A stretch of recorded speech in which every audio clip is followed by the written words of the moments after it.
पूरा नाहड़ गांव आज मौजूद है एक बार फिर से, और समस्या वही है जो पाना श्यामलात की जमीन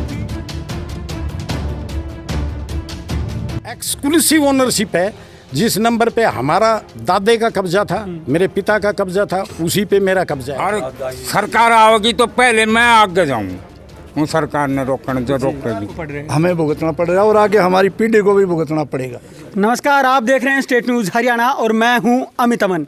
एक बार फिर से हाजिर हैं नाहड़ गांव के अंदर और उप तहसील के अंदर, जहां की पूरा नाहड़ गांव आज मौजूद है एक बार फिर से, और समस्या वही है जो पाना श्यामलात की ज़मीन थी, जो कि कोर्ट का आदेश आया था ग्राम पंचायत के नाम होनी चाहिए।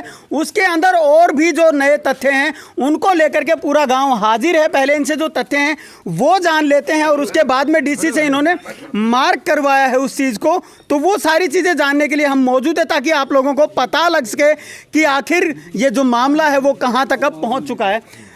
सर आप बताएं मामला क्या है और अब जो नए तथ्य आपके सामने आए हैं वो क्या है? सर, सुप्रीम कोर्ट के आदेश के अनुसार फाइनेंशियल कमिश्नर रेवेन्यू का एक डायरेक्टिव आया इनके पास कि जितनी शामलात ज़मीनें हैं उनका म्यूटेशन पंचायत के फेवर में कर दिया जाए जी। वो हम उससे सहमत हैं। सुप्रीम कोर्ट का फैसला है, उसको कोई भी नहीं रोक सकता। लेकिन जहाँ तक हमारा सवाल है, जिस ज़मीन को ये शामलात कह रहे हैं वो सुप्रीम कोर्ट के पैरा 16 के अंडर उसकी डेफिनेशन दी है कौन सी लैंड शामलात लैंड में आएंगी। शामलात ज़मीन वो होंगी जिनकी ओनरशिप ज्वाइंट हो, यानी सबका हक उस ज़मीन पे शामिल हो शामलात, और उसमें यदि कोई इनकम जनरेट की जा रही हो तो वो भी एक सामूहिक खर्च की जा रही हो, एक सामूहिक पर्पज़ के लिए, एक ग्रुप के लिए या कुछ लोगों के लिए या किसी कमेटी के लिए। ऐसा बिल्कुल नहीं है। ये ज़मीनें ये हमारे पिता के पास हैं, हमारे ग्रैंड फादर से आई हुई और पिता से हमें आई हुई हैं, और वही ज़मीनें पर्टिकुलर, जैसे मेरे पास किला नंबर 1 था तो मेरे दादा के पास भी था, मेरे पिता के पास था, वही मेरे आया है। 2 नंबर था वो दूसरे आदमी के दादा के पास था, उसके पिता को आया और उसको आया। तो किसी भी लिहाज से ये उसमें नहीं आती, ना ज्वाइंट इसमें ओनरशिप है, एक्सक्लूसिव ओनरशिप है। जिस नंबर पे हमारा दादे का कब्जा था, मेरे पिता का कब्जा था, उसी पे मेरा कब्जा है, और ये किसी तरह से भी उसने सुप्रीम कोर्ट ने अपने फैसले में 16 ग्राफ नंबर पैराग्राफ में बताया गया है बड़ी डिटेल से इसके लिए, और एक ग्लोसरी ऑफ वर्ड्स जजमेंट के साथ लगाई गई है जिसमें 32 वर्ड हैं।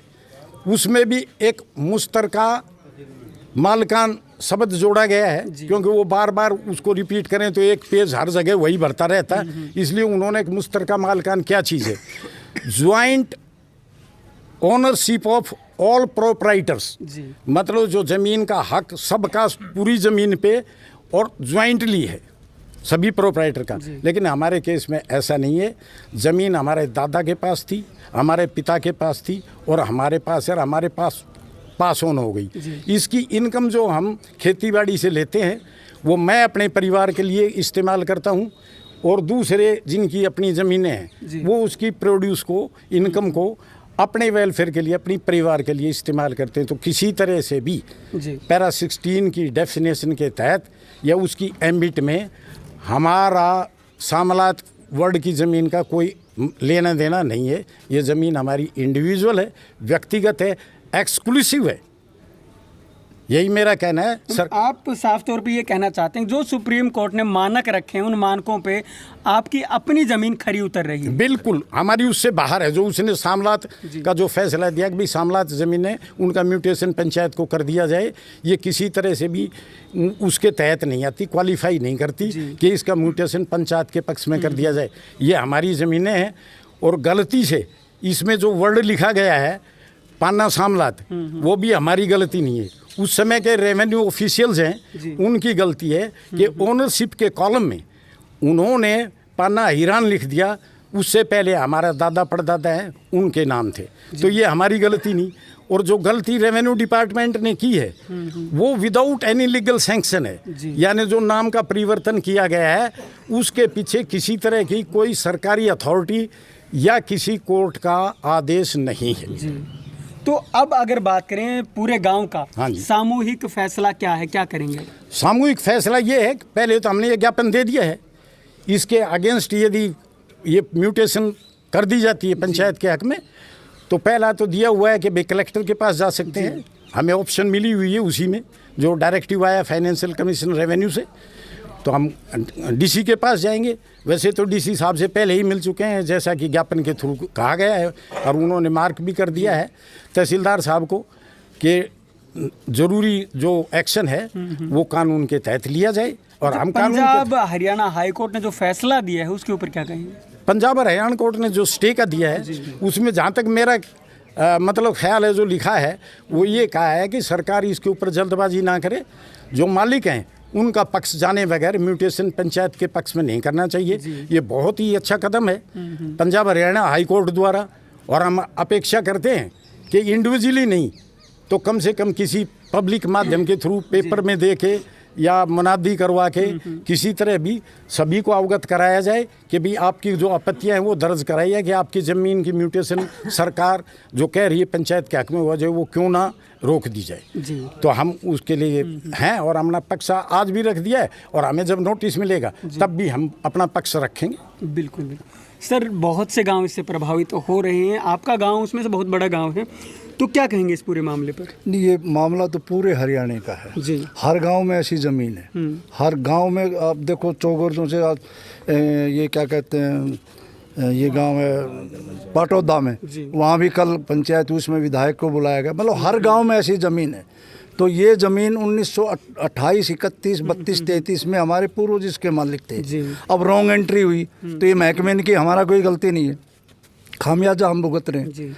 उस खामियाजा को भुगतने के लिए हर व्यक्ति पीड़ित हो रहा है। तो सरकार ने ये देखना चाहिए कि ये गलती कहाँ हुई, उसको सुधार करके, और ये हमारे को मालिकाना हक दिया जा रही है। सब ज़मीन हमारे हिस्सेदारों की है, हमारे पूर्वजों की, इसमें किसी प्रकार का कोई पंचायत का लेना देना नहीं है। आप साफ तौर पे ये कहना चाह रहे हैं कि उस समय पे जो भी पटवारी अधिकारी रहे होंगे गलती उन्होंने की और भुगतना आपको पड़ रहा है? हमें भुगतना पड़ रहा है और आगे हमारी पीढ़ी को भी भुगतना पड़ेगा, क्योंकि जब तक ये क्लियर नहीं होगी तो ये तलवार लटकी रहेगी। अब हमारे दादाओं के थे, हमारे बाप के थे, हमें थी, आगे आने वाली हमारी जो नस्लें उनको होगी। तो इसलिए इसका निपटारा सरकार ने करना चाहिए और ये ज़मीन हमारे हक में चढ़ानी चाहिए। अच्छा, जो और आप जैसे गांव हैं जो पीड़ित हैं इस चीज़ से, उन लोगों को क्या कहना चाहेंगे? हम ये कहना चाहते हैं कि भाई ये आंदोलन अगर लंबे उस पे चलेगा तो ये कामयाबी मिलेगी। जैसे किसान आंदोलन वापस हुआ और तो क्या लोगों आप की, उनको साथ आने के लिए हाँ आह्वान बिल्कुल, करते हैं? हम उनको बिल्कुल आह्वान भी करते हैं और बुलाते भी, और हम भी जाएंगे जी। और सभी एकजुट है और सबकी मलकियत है और सभी इसमें मालिक है जी। तो सभी का साथ लेकर के और इस बात को सिरे चढ़ाएंगे और किसी न किसी तरीके से सरकार मानेंगे। आज नहीं तो कल, कल नहीं तो परसों सरकार को मानना पड़ेगा। जी बताएं। जो जमीन हम बो रहे हैं ये पहले मेरा दादा बोता था, फिर मेरा पिता बोता था, अब मैं बो रहा हूँ। जी और जो सुप्रीम कोर्ट ने आदेश दिया है वो हमारी ज़मीन पर लागू नहीं होता। जी सर बताएं। जी सर, यह जमीन से हमारा मिलनी चाहिए, और सरकार आओगी तो पहले मैं आगे जाऊँ, सरकार ने रोकने जो रोकेगी बस। कोई और बोलना चाहो? पूरा गांव यहाँ पे मौजूद है, गांव में जितने भी मोजिज व्यक्ति हैं वो सब यहाँ पे मौजूद है, और सबका साफ तौर पे कहना यही है कि ज़मीन का जो मालिकाना हक है वो इनका इंडिविजुअल हक है, ना कि सामूहिक। और जब जो कोर्ट से फैसला आया है उसके अंदर पैराग्राफ 16 के अंदर साफ तौर पे लिखा हुआ है कि वो ज़मीन शामलात की होगी जिसके ऊपर सामूहिक हक हो, और उस ज़मीन का जो भी खर्चा निकलता हो, जो भी उससे प्रोड्यूस होता हो, वो सारा सामूहिक तौर पे खर्च किया जाता हो, तो उसी मामले में केवल वो गांव शामलात की या पाना शामलात की ज़मीन कहलाएगी। अदरवाइज वो ज़मीन इंडिविजुअल है तो इंडिविजुअल ही कहलाएगी। और वही बात ये सभी लोग मिलकर के यहाँ पे कहना चाहते हैं। साफ तौर पे एक बात और ये बता रहे हैं कि जितने भी गांव इस चीज़ से प्रभावित हैं, जितने भी लोग इस चीज़ से पीड़ित हैं, वो भी इन लोगों के साथ आएँ ताकि एक बड़ा जन आंदोलन शुरू हो सके और सरकार जो गलती कर रही है या सुप्रीम कोर्ट ने जो गलती कर दी है उसको वापस लिया जाए। जबकि हाई कोर्ट पंजाब हरियाणा का जो है वो एक फैसला और भी दे चुका है कि इस पे एक स्टे लगाया जाए, और अग्रिम जब तक इस पे कोई सोच विचार ना हो सके तब तक इस पे जो फैसला है वो यहीं पे रुका रहे, ये सबसे बड़ी बात अभी फिलहाल की है। लेकिन गांव के लोग अब इकट्ठा हो चुके हैं और एक सामूहिक तौर पे फैसला भी ले चुके हैं कि अब लोग ये तैयार हैं और आगे की जो भी कार्रवाई होगी उसके लिए सामूहिक तरीके से पूरे हरियाणा को आह्वान भी कर दिया गया है। नमस्कार, धन्यवाद, जय हिंद, जय भारत।